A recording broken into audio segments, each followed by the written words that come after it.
What is going on, everybody? With the 2026 NFL Draft in the rear view mirror, it is time to break down how these teams did in the draft, how these players fit with their new teams, and of course, talk about how these teams managed to find value in the draft, and ultimately handing out the ever-controversial draft grades. And you know, every year I get comments complaining about draft grades, that they're useless. And I'm, of course, not here to tell you with certainty how every single player is going to turn out. Just like your team's GM, I know I'm not going to be perfect with my own evaluations. But I am here to tell you, based on my own months of preparation for the draft and the grades I have on these players, who I do think maybe did reach on a player that I'm maybe not betting so much on, or inversely, who I think found total steals further down the board. This is always one of my favorite exercises every single year, so much so that I've actually created a grading criteria for these draft report cards. This is so that I can keep these grades consistent from team to team, and today we'll be breaking down the NFC North. And as we get started, if you could do me a huge little favor, and please do hit that like button down below. It's a free and easy thing that really does go a long way towards pushing this video out towards other draft sickos just like you. And if you do, a little football animation is even going to show up on your screen, which is fun. Make sure you subscribe as well so you do not miss any of my draft grades videos. And I'm even going to be revisiting my 2023 draft grades to see how my takes aged from 3 years ago with that class. So you're not going to want to miss that. And I also want to thank Prize Picks for sponsoring today's video. We'll hear more from them in a little bit. But let's begin with the Detroit Lions, and shout out to you Lions fans. I'm going to be honest, man. I think Lions fans have become, and no disrespect to anybody else out there, but I think Lions fans, ever since they hosted the draft, since Dan Campbell and Brad Holmes reignited this thing, I think Lions fans have shown up the most in terms of watching the draft streams, the videos, getting into the draft. So I think it's well-deserved for Lions fans to kick off the draft grades here. And I'm going to be honest, the Lions had a hell of a draft, man. As a Packers fan, yes, it's true. I'm a Packers fan, but I'm proud of my ability to stay unbiased with all of these draft grades. The Lions freaking killed this draft. I'll reveal the final grade at the end of this thing, but you start on the first day of the draft. They get the guy I've been mock drafting to the Detroit Lions for months. And one of my guys in this draft, who I happen to think is just the perfect fit for the Detroit Lions at their biggest position of need. And that is Blake Miller, the offensive tackle out of Clemson, who happened to be the number 17 player on my big board. So this really could not be any more of a seamless, perfect fit. So much so that I wanted to give this an A+, but that would not be consistent with my own grading criteria. But I will say, man, I freaking love this. I think the Lions, I know the Lions have a gaping hole at tackle since Taylor Decker is no longer with the team. And I do see Blake Miller as maybe outside of Francis Mauigoa, maybe Fano, but and those guys were gone anyway, but the most pro-ready tackle in this draft. There were some other guys like Freeling and Ihanichor, who I really like, Caden Proctor as well, but I think Blake Miller is much more plug-and-play for a Lions team that's looking to get back on track and get back into the Super Bowl hunt this season. They don't want to sit around and subject Jared Goff to bad pass protection. And with Blake Miller, with all 4 years of starting experience at Clemson, with the technique he has as a pass blocker, he's going to be able to step in and do that right away. I do think as a pass blocker, that is where his weakest part of his game does show up, and that is in his anchor.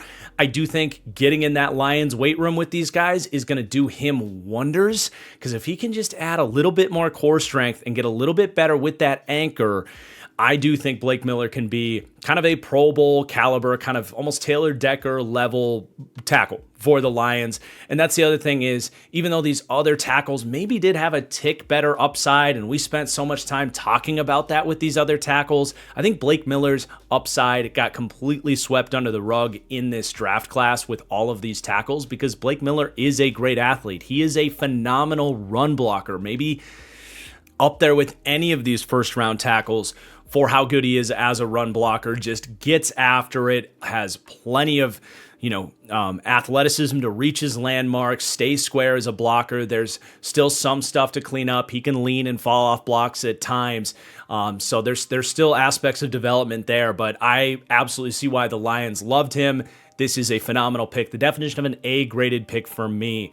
Then in the second round, they actually trade up and end up with one of my other big my guys in this draft class. Watching this draft as a Packers fan was really painful because this wasn't the last of players I really loved in this draft more than others that ended up with the Lions. But Derek Moore out of Michigan, I banged the drum for him to be right in consideration with some of these guys like TJ Parker or Malachi Lawrence, who went in the first round as a top 50 edge rusher in this draft class, someone that rushes with a ton of power. Didn't test all that well, but you watch the tape of him at Michigan and you don't walk away concerned about his twitch or his speed or his size or anything like that. I think he's got plenty of all of the traits to be, yes, maybe not a true number one type of edge rusher, but certainly a number two. And the Lions happen to have this guy named Aiden Hutchinson on their team that's a pretty damn good number one edge rusher.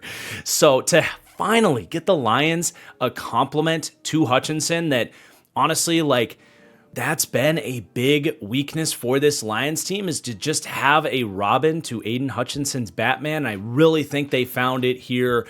Was right around the point where I had Derek Moore on my big board. I think this was the 44th pick in the draft, and I think I had Derek Moore, I can tell you exactly, 46th.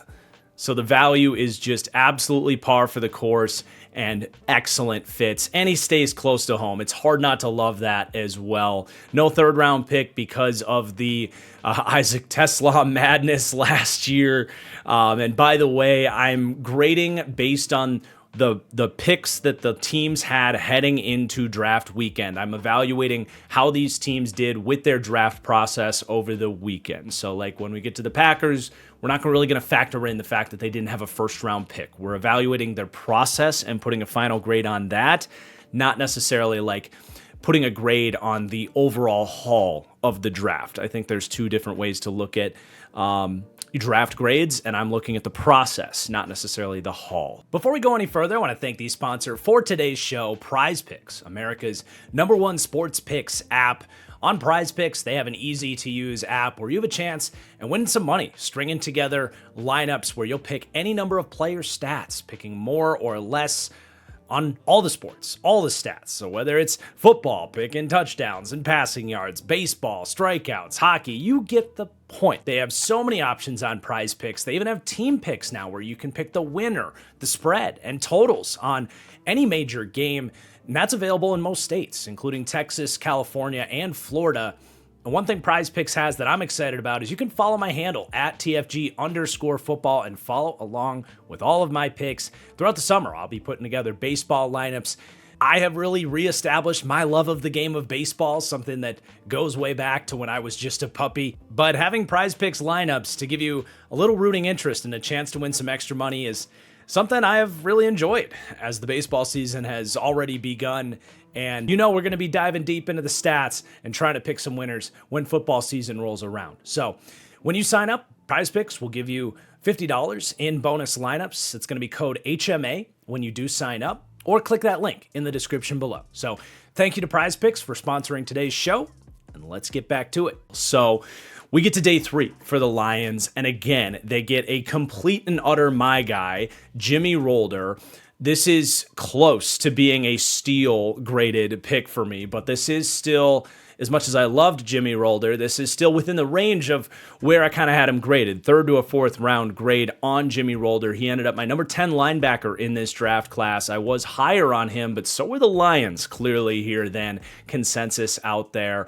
But really fun to see a guy like that I loved go in a range that I was saying, I would take this guy here. I would absolutely do this ahead of some of these other guys that people were talking about in this draft class, and they get him mid to late 4th round here with the 18th pick in the 4th round. But I think Rolder is very underrated in his coverage ability. There's no doubt to me that this guy can play the run. He's 238 pounds. He can navigate blocks really well with play strength and quickness. He was getting guys lined up as a senior there at Michigan, shooting gaps against the run. I think he's got a good balance in terms of aggressiveness, but not overshooting and blowing gap discipline. But a lot of people criticize Rolder's kind of range in coverage and saying, well, you kind of got to take him off the field on third downs. That's why he's not maybe a top 150 player in this draft. And I disagree. I think Rolder has really good zone IQ. I think he has quick feet and oily hips to turn and move in coverage. I think he showed some really good instincts out there, but he is definitely not the fastest guy. He skipped his 40. If he did run it, it probably would be about 4.7. So yes, there is truth to the fact that his sideline to sideline speed and range isn't tremendous or anything like that. But you can still find usefulness for a player like this in your hook zone type of zone coverages. And I also think he could even do a decent enough job staying square, covering angle routes and different stuff that running backs will run out of the backfields, running with a lot of tight ends in the league. Like, I definitely don't think he's useless in coverage like a lot of people said. So to me, I can't go certified steal on this just because it's still within that range of where I had him, third to a fourth round, but a great pick. I think if you were looking for someone to play in Alex Anzalone's shoes, I think Jimmy Rolder could plug right into that linebacker room, allow you to keep using Derek Barnes in that unique role that they have him in. And I think they found a potential like quasi-starter here in Jimmy Rolder. I can't remember if I said it earlier, but my pro comp on Rolder is Drew Tranquill, who's had a really nice career for the Chiefs. And then, honestly, one of the overall steals of the draft. The Lions get Keith Abney, the cornerback out of Arizona State, someone I had a second round grade on. He falls to the fifth round because, well, I'll be honest. Like I said in the intro, teams screw this up all the time. And because he's a 5'9" cornerback, a bunch of teams said, yeah, we don't want him. Like, what are we talking about? I thought we learned 5+ years ago that you can actually take a shorter corner, stick him outside, and he can absolutely have success. DJ Reed, Amik Robertson, a couple of guys that the Lions have found success with on this team, although Reed got banged up last year. But my pro comp on Keith Abney, Darius Williams, an extremely solid CB2 for about 10 years in the league. These guys can play, and a lot of teams just continue to bet against them. Abney has some of the best zone coverage tape in this draft, incredible anticipation. He tackles well. I want to see him get a little bit more physical. I think the Lions can get a little bit more of a dog out of him because this culture is like that.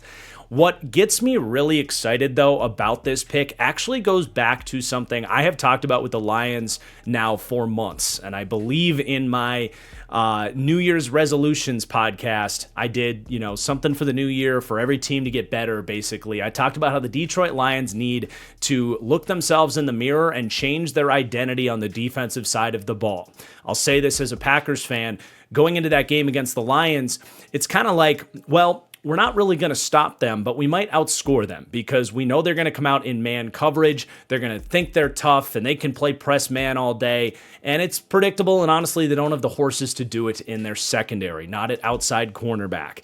And I was saying in that video back at the end of, obviously, at New Year's, that the Lions should head into next year and look at themselves and say, yeah, a press man system fits our identity, but actually what our team needs with this incredible offense is just to have that zone-conscious defense, that kind of bend, don't break style, play a lot more off zone, stop allowing all these big explosive plays, and just switch your identity into that so that have a little bit more of a high floor, potentially lower ceiling, but zone-heavy defenses don't have to be low ceiling if you do it right.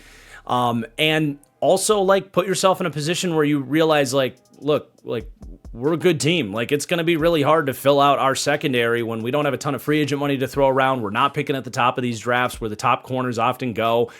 It's really hard to find genuine press man corners that allow you to play that system consistently in the modern NFL. So I think there's a lot of reasons why Detroit should make a scheme change to a zone heavy defense. And I don't think you draft Keith Abney if you're Detroit, if you plan on just playing press man coverage all day. And I did have some people on the draft stream saying that there's been some talk about the Lions making more of an identity shift with their defense. So I'm very curious to see how that plays out. I do think if they took Keith Abney thinking that they're getting Amik Robertson just because he's 5'9", that could age poorly. Just to kind of call that out, because Amik Robertson was actually like really good. DJ Reed as well. Those guys are like really good at getting in receiver's face, playing press man. Really good as a stretch, but that's the style of corner that those guys are. Keith Abney is definitely an off zone, at least what he did at Arizona State. So that's something out of this draft class that I know, it took a long time to kind of break that down, but I think it's really an important point with this player and with the Lions as some of the things we talk about in this draft is what these picks say about the plans for these teams heading into next year as well, and that's all part of the discourse. So let's move forward with Kendrick Law, the wide receiver out of Kentucky at the end of the 5th round. That's a good pick in my opinion. I see like that physical, explosive slot wide receiver here. Probably not going to be a starter for them, but if Amon-Ra does get banged up with his physical play style, I think Kendrick Law can step in as a really quality backup and allow you to just kind of keep your play calls the same, do what you got to do, and get Amon-Ra back in a couple weeks. Then they take Skylar Gill-Howard out of Texas Tech, athletic, kind of undersized interior designated pass rusher type. Just gives you a little bit of extra juice for their defensive line in certain packages.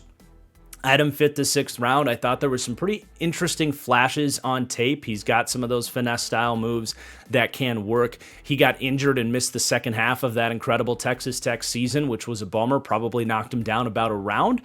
So I think that was good value there as well. And then I didn't get to Tyree West out of Tennessee, big bodied guy that was a part of those hockey line rotations at Tennessee. But if he can be a hit for you, you're talking about a guy that can step in and two-gap for you at that size for a couple of snaps a game, honestly, with a 7th round pick there. And then I do like to at least note undrafted free agent steals. It typically doesn't factor into the final grade for me, but it's fun to talk about undrafted free agent pickups. And we have historically shouted out some guys that do end up making an impact, which can be fun. We talked about Jaden Coker for the Panthers and Von Pace for the Vikings, so it can be worth mentioning some of these guys when they do stand out for me. It doesn't happen for every team, but Luke Altmaier was a decent backup quarterback prospect, in my opinion.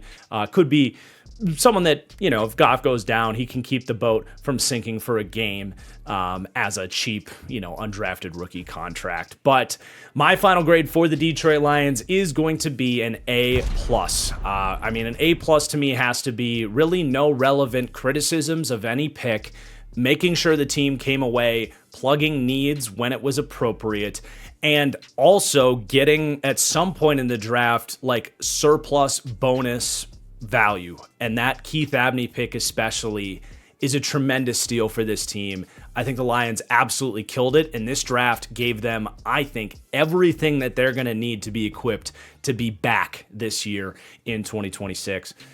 So an exciting way to start there. Well, let's now talk about the Chicago Bears, who to me had much more of a roller coaster draft. And you began, I know it's not the perfect analogy, but the best part of the roller coaster is the first drop, right? And even on a graph, that might look like the down part, but the thrill of this draft, the best part of this draft, was the first pick. Dylan Thieneman, with the 25th pick in the draft, was inside the top 10 of my big board. I am on the record saying this is the best true free safety prospect I have evaluated since I've been doing this. Not the best safety prospect, but a lot of these safeties play in that nickel, hybrid corner, strong safety type of role, not Dylan Thieneman. Dylan Thieneman was asked to play the middle of the field, to show off the range, to be a ball hawk over the middle of the field, and then, come down and fill the run at times. And that's exactly what Dennis Allen is looking for in a system where ideally Dennis Allen wants to run a lot of cover 1, cover 3. He is very much in that single high mentality, not all the time, but a lot of the time. And Dylan Thieneman is perfect for that. And when you want to go split safety, he can do that too.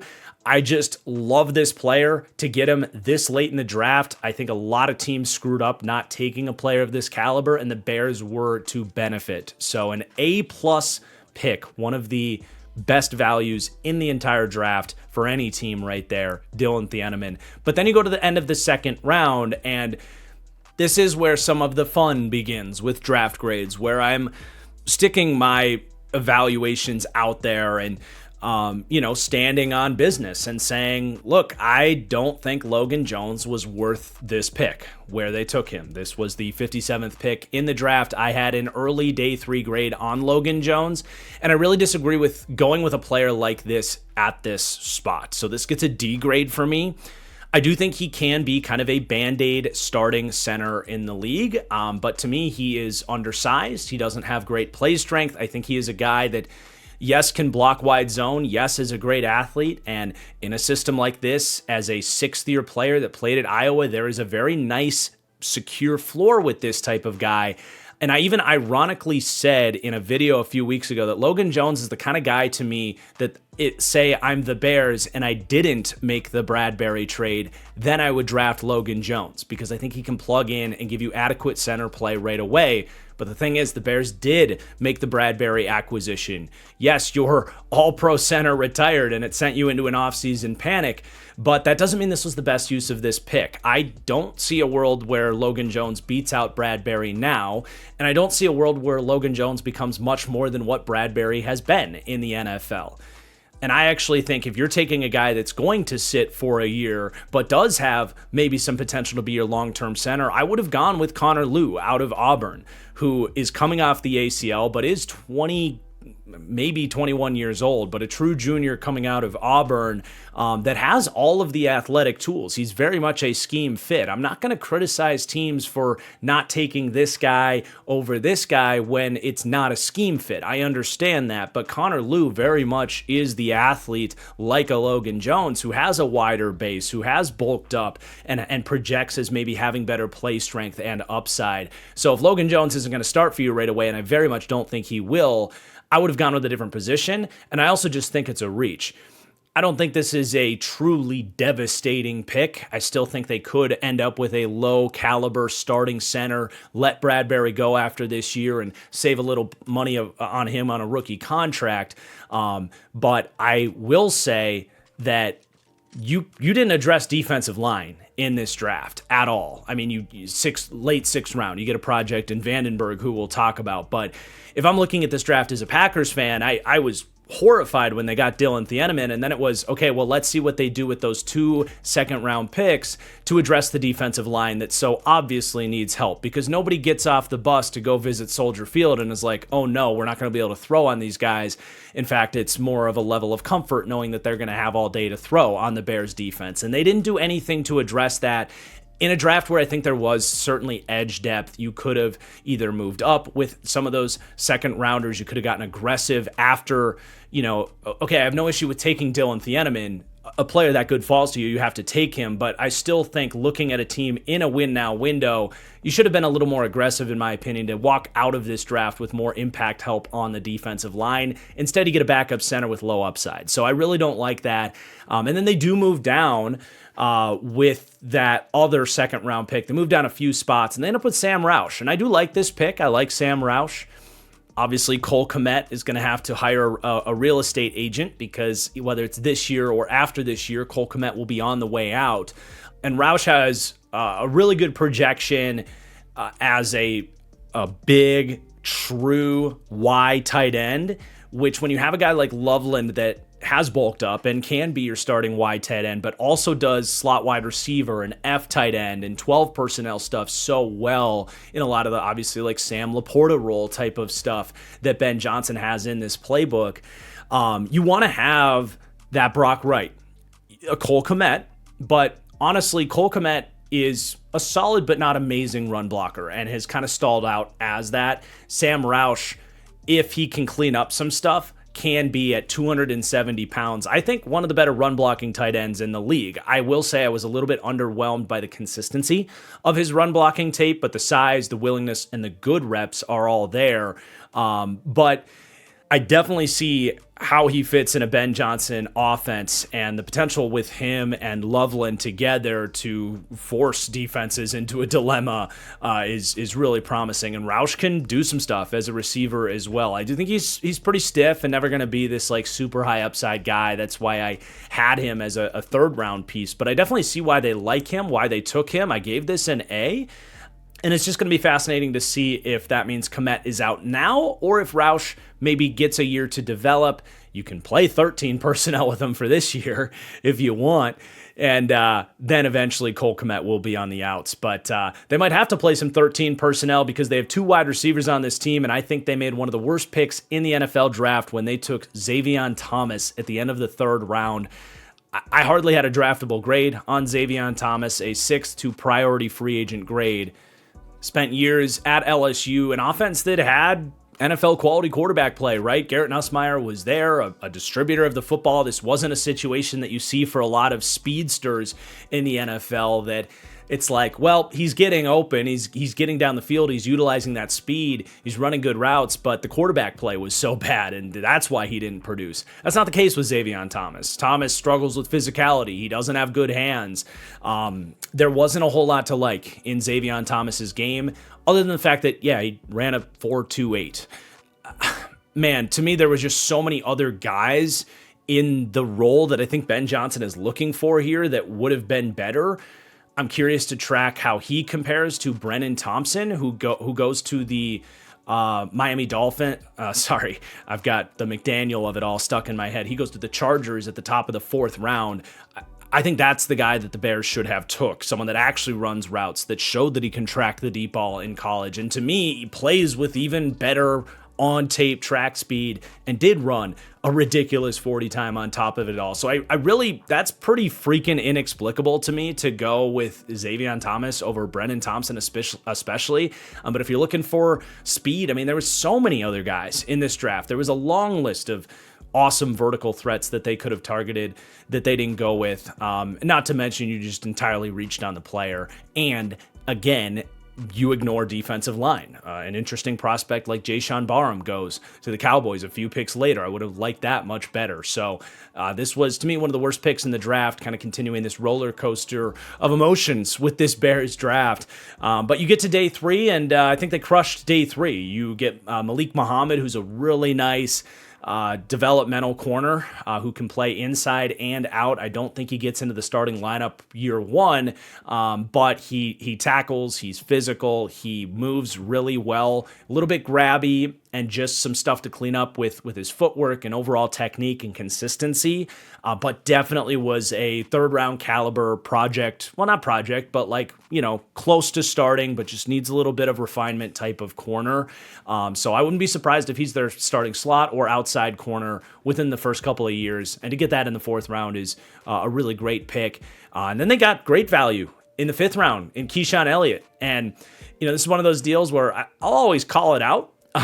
Which with the thought process of like, well, if you just flip Keyshawn Elliott with Xavier Thomas, I like this draft a lot better. But it doesn't work that way, right? You still did get the great value of Keyshawn Elliott in the 5th round, but you could have then taken someone like Brennan Thompson in the 3rd that I think will contribute to a high level, like a really high level on this offense potentially. But you don't do that. So that's not how I analyze it, but it does, soften the blow a little bit when you get someone in Keyshawn Elliott that there's, I wouldn't say he's entirely dissimilar from TJ Edwards. It's not an eye for an eye comparison, but the idea of kind of a stiffer linebacker that's not a great athlete, that falls a little bit more than he probably should because the athletic traits aren't necessarily there. But Elliott does have like decent long striding speed to his game. When he runs guys down to the sideline, it shows. So he does have that. But really good run defender, pro-ready run defender. If TJ Edwards struggles to stay healthy for you, I think he can plug right in there for you. And Elliott knows what he's looking at in coverage. It's just he is especially stiff and cannot move in coverage, and is very limited in terms of range. But I did think this is a steal. I think he's like an LB2 caliber player. I compare him to Alex Singleton, and you will take a player like that in the 5th round every day of the week and twice on Sundays. And then a very fun pick as well. At the end of the 6th round, they take a project defensive tackle in Jordan Vandenberg. Now, a 6th-year, 24-year-old project is always going to put some alarm bells up. So he's got to get to work quickly because his game is just inconsistent. And as a pass rusher, he's very unrefined, just generally speaking. But also Georgia Tech used him on a ton of different twists and games and stunts, and he didn't get a lot of true one-on-one pass rush opportunities. But this dude is strong as an ox. He has speed. He's like explosive. There's so much to like in his game, in little flashes here and there. And I think he could be very quickly developed into a quality rotational defensive lineman, if not your starting DT next to Gervon Dexter someday soon. So a lot of upside with that pick. I think it was really great value there as well on day 3. So they made up some ground on day 3. I talked about the lack of really not addressing defensive line. Of course, they did get Vandenberg. You can talk optimistically about his projection as a 6th round pick, but the reality is he's probably not going to give you a whole lot here this year. And I think they did have opportunities to, we saw a lot of trade ups in this draft. Teams were really able to get out of picks wherever they wanted. I think the Bears probably could have navigated day 2 much better to have their cake and eat it too, and get some D-line help that could be a detrimental impact to their ability to kind of be a good playoff caliber team this year if they can't get after the quarterback. So I do think it's a relevant criticism on them. I also didn't have, again, it doesn't impact the grade, but didn't find any on their undrafted free agent list that really stood out to me. So no shout outs there. Ultimately, I'm going with a B- grade on the Chicago Bears. Kind of a B draft that had a very up and down mindset to it, and then another little ding for not addressing a critical need at a critical position when they had opportunities to do so. All right, next up, the Green Bay Packers. One that's going to go a little bit quicker here because their 1st round pick was half of Micah Parsons. So Packers fans like myself are not going to complain about that one. I'm not afraid to disclose that I'm a Packers fan at this point because I'm extremely proud of how my draft grades have aged with this Packers team, whether it's slamming them or praising them for their draft grades. And I think it makes it all the more fun. So let's begin with the 2nd round. They take Brandon Cisse out of South Carolina. This was very par for the course. I had a 2nd or 3rd round grade for him. And like I said, I'm very proud of how I analyze and predict the Green Bay Packers. In a couple of shows, I said the Packers, however the board lands, they're going to go D-tackle with 1 pick and cornerback with another pick. So it's just a matter of navigating the board and finding good players at those spots. And to spoil what I think of the Chris McClellan pick a little bit, like I think they did that with their day 2 of the draft. I think this was hitting 2, doubles into the gap. I think this was 2 nice drives down the fairway, nothing absurd. But I think the Packers, believe it or not, with all my criticisms of Brian Gutekunst getting a little bit crazy at times, they had a really just easy, nice draft, in my opinion. And these guys I think can contribute to helping this team now and in the future. But Brandon Cisse is very much up their alley. You kind of knew the Packers weren't going to go and get like a Keith Abney, who I was curious if they might be interested in him because, they typically have very, very stubborn height cutoffs at cornerback. They have at times deviated from it with picks like Jair Alexander, bringing in like Keyshawn Nixon. But it's rare for them to do that. And I did think Keith Abney would have actually been an even better pick for the Packers. I had him above Brandon Cisse. But I still like Brandon Cisse. But I bring that up because I think it's a fun little draft rivalry to track as the Lions end up in this division with a guy like Keith Abney. But anyway, Cisse, for a longer corner, who, sometimes these bigger, longer corners lack some of the twitch and the foot speed to kind of play in space in that off-zone type of assignment and squeeze, that space quickly from top-down assignments.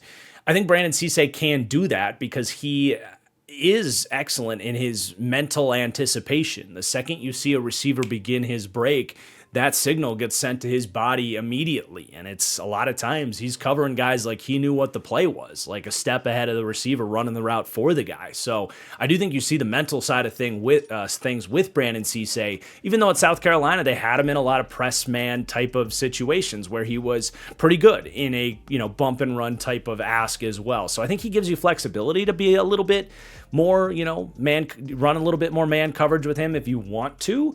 But they are going to very much be in the system they've been in that kind of off-zone structure.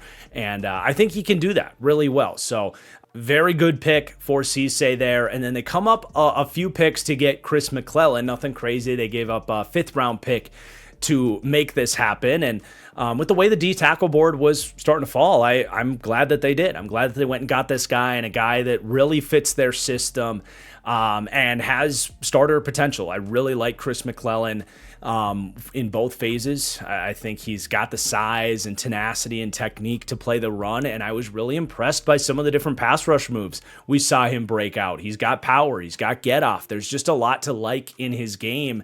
I had him as a day one, like DT3 in the NFL, and that's exactly what the Packers need right now, because you do have Devontae White, you do have Javon Hargrave, but they need anybody else that can come off this bench, give you 15, 20 snaps, and contribute at a decent clip.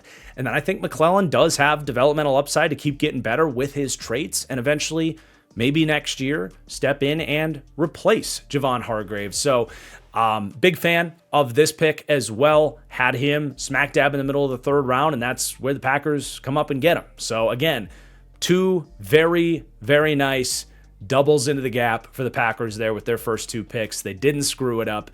And then you get to day 3, and look, Danny Dennis Sutton was one of my not my guys in this draft. I was actually terrified that the Green Bay Packers would take him in the 2nd round, because that was where a lot of people were projecting him. But I kind of, stood on my ground and said, look, man, he's not a very good football player right now. Like, his pad level comes up. He doesn't have a pass rush plan. He doesn't identify the run and use his size well. There's just so much still to work with him. But there's no denying that he is very much in this category of freaky edge rush prospects, that it is a position that, like, it's very much a traits-based position. If you're going to become a quality starter in the NFL, you need to hit certain benchmarks. And Danny Dennis Sutton, as a mid to late 4th round pick here, does have really good upside if the coaching can be good here and you can get something out of him that Penn State wasn't able to. So would I bet on Danny Dennis Sutton being a good player in the NFL? No. But the upside of finding a starting caliber edge rusher in the 4th round, it's something similar to like what the Eagles have done, taking those risks on guys like Josh Sweat, maybe what we're seeing right now from like Jalix Hunt.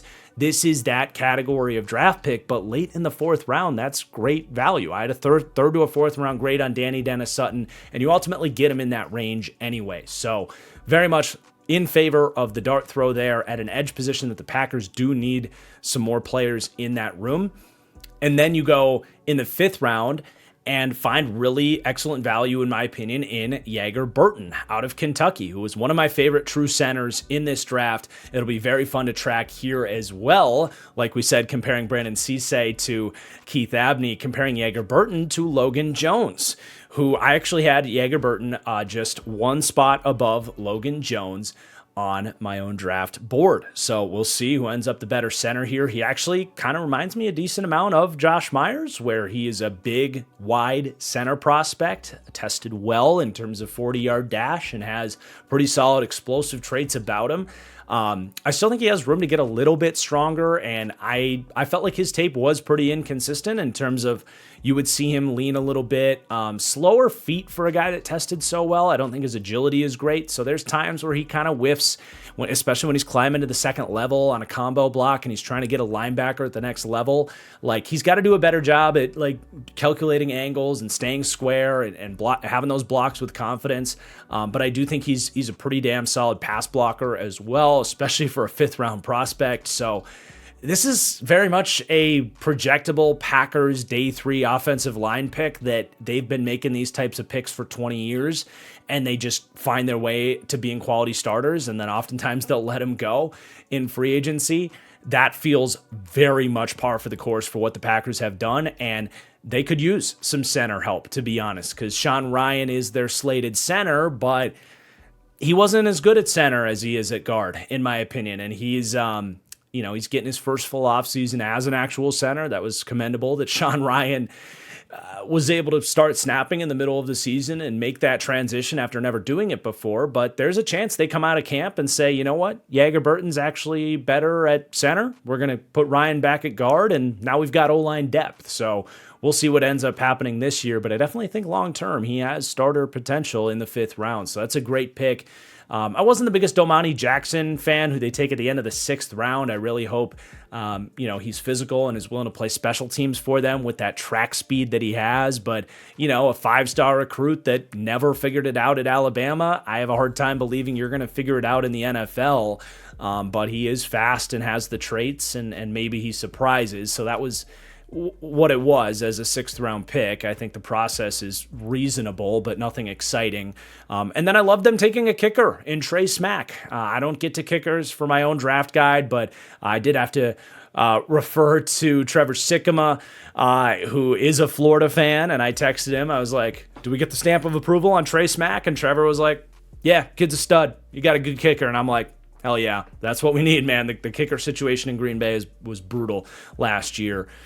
My wife, who joins us for the draft analysis as well, kind of producing the show for the live stream, she does kicker and punter analysis, and she kills it. For those that were here for the live stream, shout out to my wife, who provided better special teams analysis than I could provide, certainly. And she gave us the stamp of approval as well on Trey Smack. So that rounds out the draft, a good pick in my opinion. And then I did see an undrafted free agent steal on the Packers list. They don't always have these guys that get me excited, but RJ Maryland, keep an eye on this guy. Maybe not this year because Musgrave is still here, but Musgrave in the last year of his deal. RJ Maryland is the perfect developmental F tight end prospect to put next to Tucker Kraft. 4.52 40-yard dash, was producing at SMU, but in his junior year, late in the season, he tears his ACL, does get back out there for his senior year, but clearly not quite the same guy, rehabbing from that knee injury, playing with a big old brace on his knee, but did kind of get fully healthy, ran that 4.52 at either the combine or the pro day, I can't remember. But I see a guy that is kind of one of those enigma outlier type storylines that absolutely could surprise as kind of a Jonnu Smith type of F tight end for this Packers system. So deep dynasty leagues, that kind of stuff. Put him on your watch list. Keep an eye on RJ Maryland, especially if he makes this team. So again, we are grading the process of what they did with their picks, not the overall draft haul. If we did that, obviously it would be a little bit less for Green Bay because they didn't have a first round pick. But in terms of process, I see very little to criticize of this Packers draft. I really didn't see any reaches on the board. They addressed positions of need. They found upside. I think for what they had, Brian Gutekunst deserves a lot of credit for having a great draft here, and I gave this one an A for their final grade.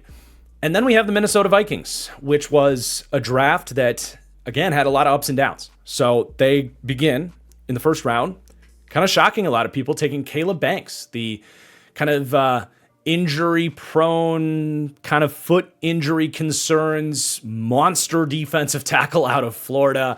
And a lot of people are critical of this pick for the Vikings in the last couple of weeks since Caleb Banks broke his foot again while running his 40-yard dash. It was kind of assumed he would go on day 2 because he's a guy at that size that keeps breaking his foot, basically. You're going to have a lot of concerns about that. And Minnesota Vikings fans especially, who just witnessed yet another freaking, I'm telling you guys, Minnesota sports are cursed. If you don't believe me, you're not looking hard enough. Anthony Edwards goes down for their big playoff push here. But anytime a Minnesota sports fan wants something nice, an injury is just around the corner. And they have taken risks on injury-prone players in the past and struck out. Hell, there's even a defensive tackle out of Florida whose career had a lot of promise and was cut short because of injuries in Sharif Floyd. But I understand the trepidation with this draft pick, and the reality is there is a ton of risk attached to this player.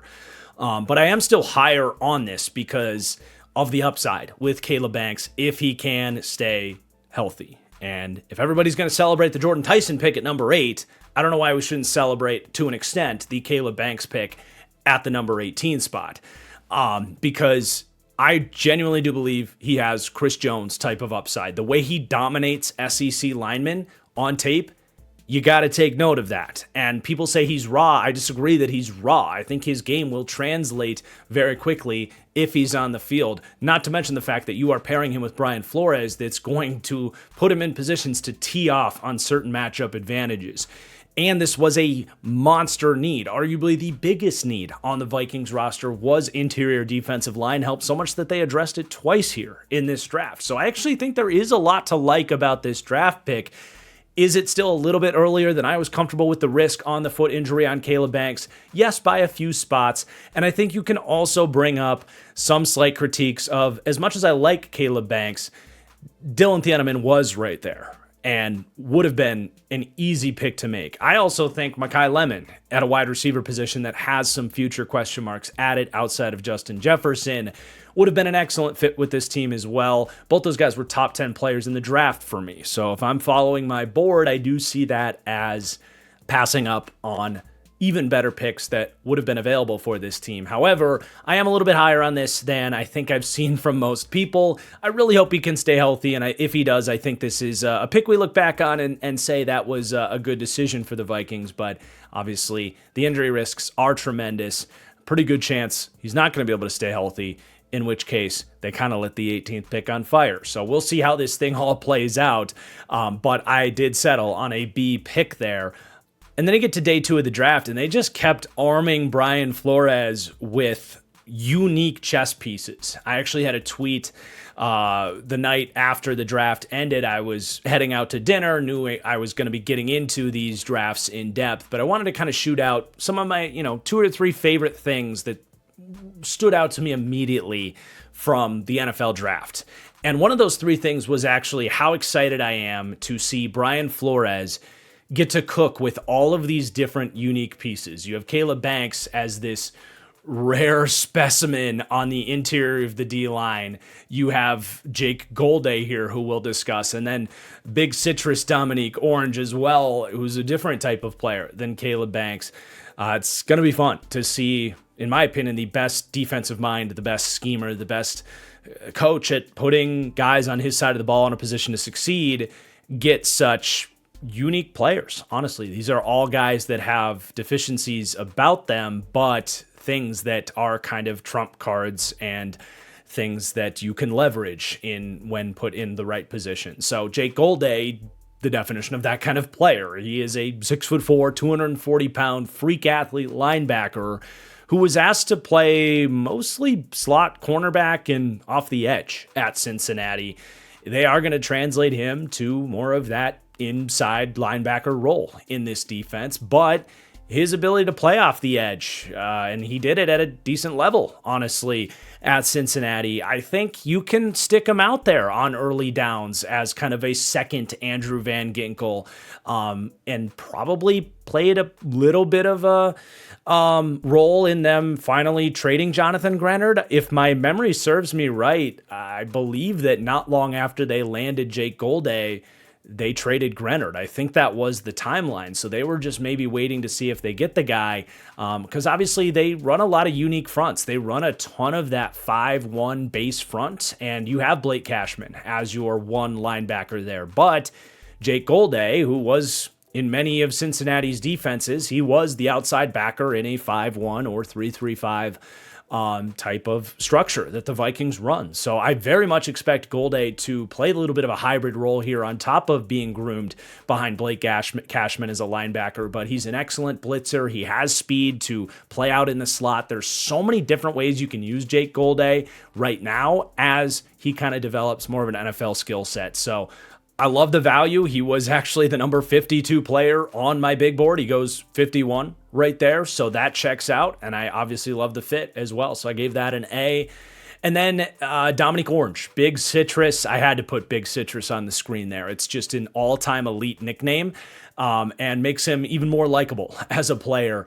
But he is someone that I do think needed to kind of go to a system and a coach that makes sense for him. He's a guy that needs a lot of grooming and rewiring in especially the way that he plays the run. I actually don't see him, despite being built like this big nose tackle, as a very good day one run defender. He was allowed to kind of just get off the ball, lean into guys, and try to compress the play, whether it was a run or a pass. So I don't think there's great play recognition there. There's not great, gap control, stack, peek, shed type of technique on his tape.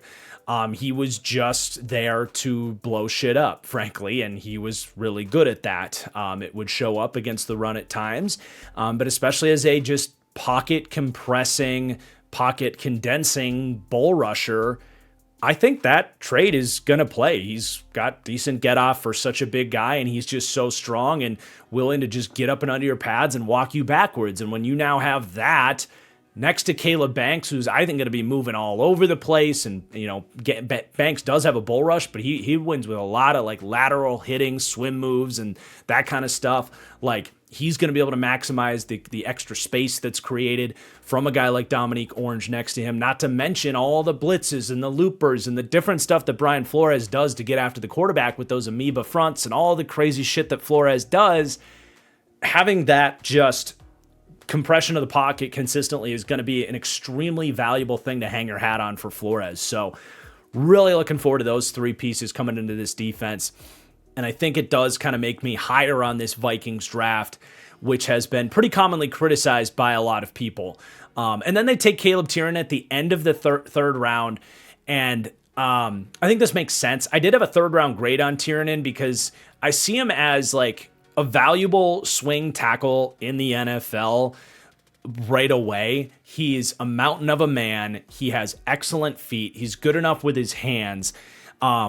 Maybe he surprises and becomes a starter in the league. That sneaks into why I had a third round grade on him. But honestly, in the middle or late of the third round, you are at a point where, especially if you have an injury prone tackle like Christian Darrisaw, there's actually a lot of value in having a cheap quality swing tackle on your offensive line. A guy like Tiernan that, yeah, he's a little bit taller. His arms are shorter at that height. You can get up under his pads and beat him with a bull rush.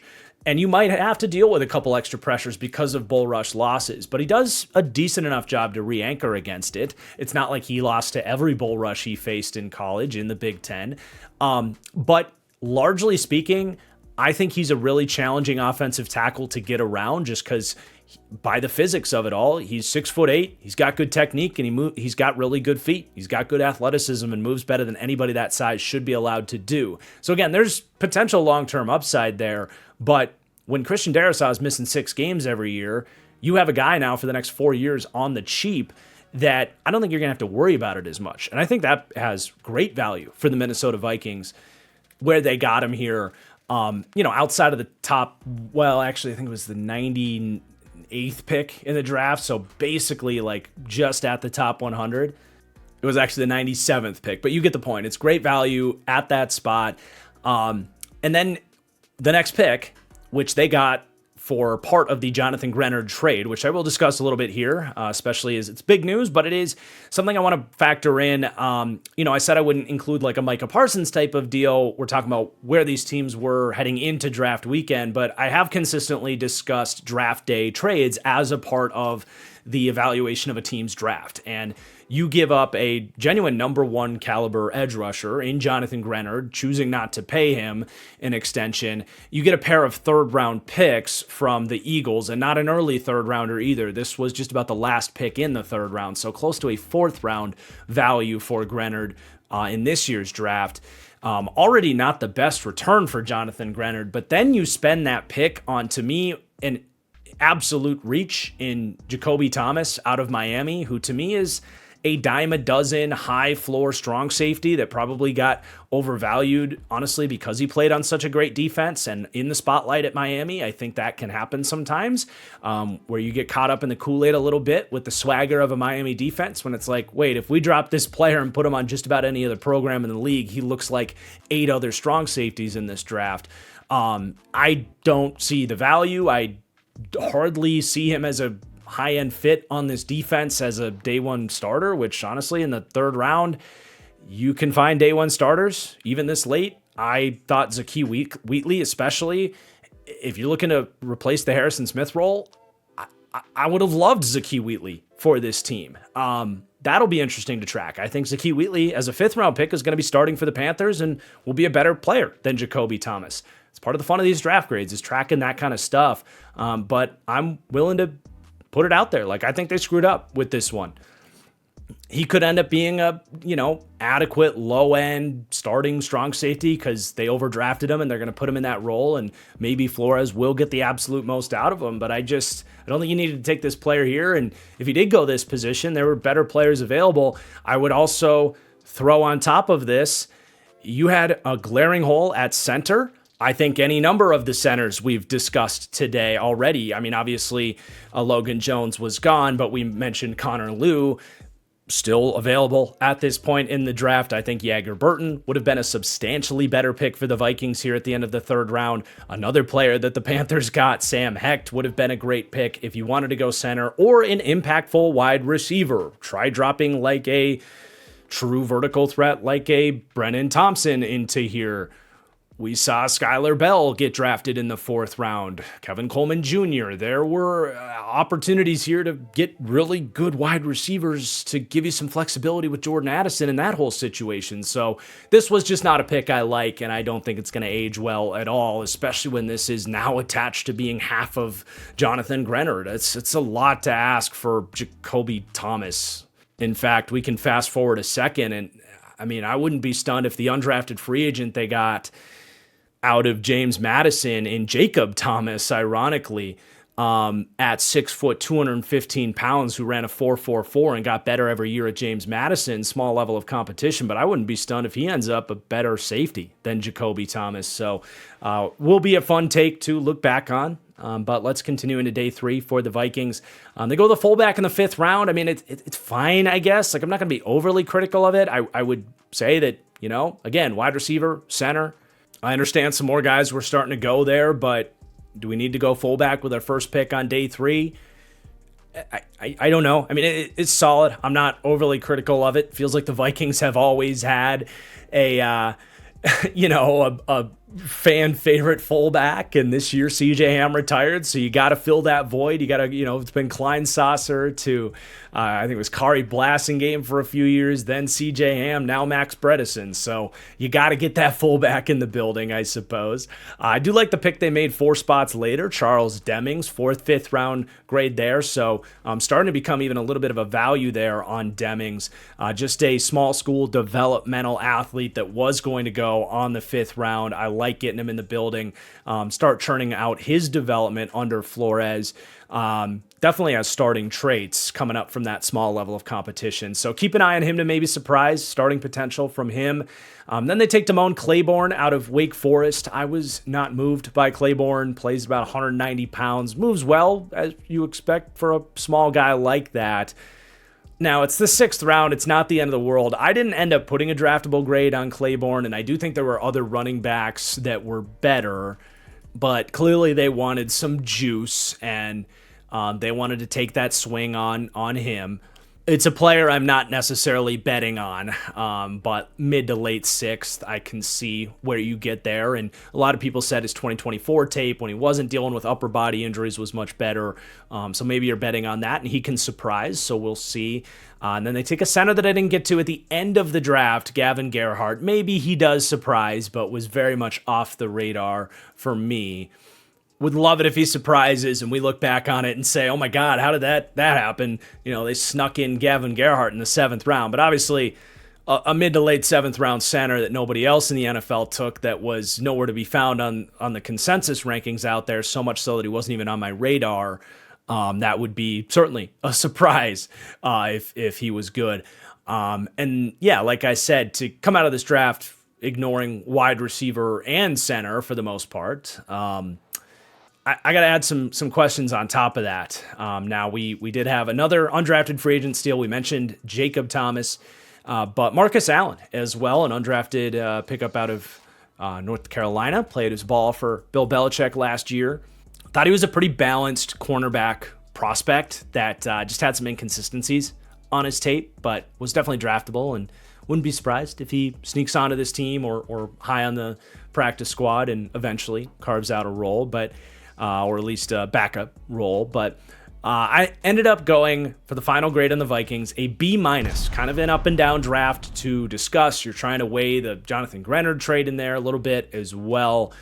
But there's a lot of aspects of this draft that I'm really excited about. Like, I broke it down with the defense. Really think this defense could get back yet again under Flores to being a pain in the ass to deal with. I think it's very valuable to get a guy like Tiernan in there when you almost know that Darrisaw is an injury, waiting to happen. The rest of it, though, other than Charles Demings as a, maybe developmental piece down there, maybe you got a good fullback, but you get the point. It wasn't my favorite draft. Stuff to like, stuff to be critical of, and that's going to do it for the NFC North draft grades. So I hope you guys enjoyed today's video. Certainly let me have it if you think I'm wrong for my analysis here. Always love these. Excited to revisit this one in 3 years, see where I was right, see where I was wrong. Please do hit that like on the way out. Make sure you're subscribed as we drop these throughout the week. It's probably going to be about every day. I've kind of made the decision actually to not totally dump these on you guys, even though I know a lot of you guys would love to just binge them and see me just not sleep for the next 3 days as I get these out. But I think actually letting them breathe a little bit, giving everybody a chance to digest them, and giving myself a chance to breathe so I can really take my time with these and provide quality videos for you guys is going to be best for all of us. So expect them roughly every 24 hours. Maybe there will be a day or two where we release 2 of them, but that's what you can expect moving forward. Thank you so much. Cheers.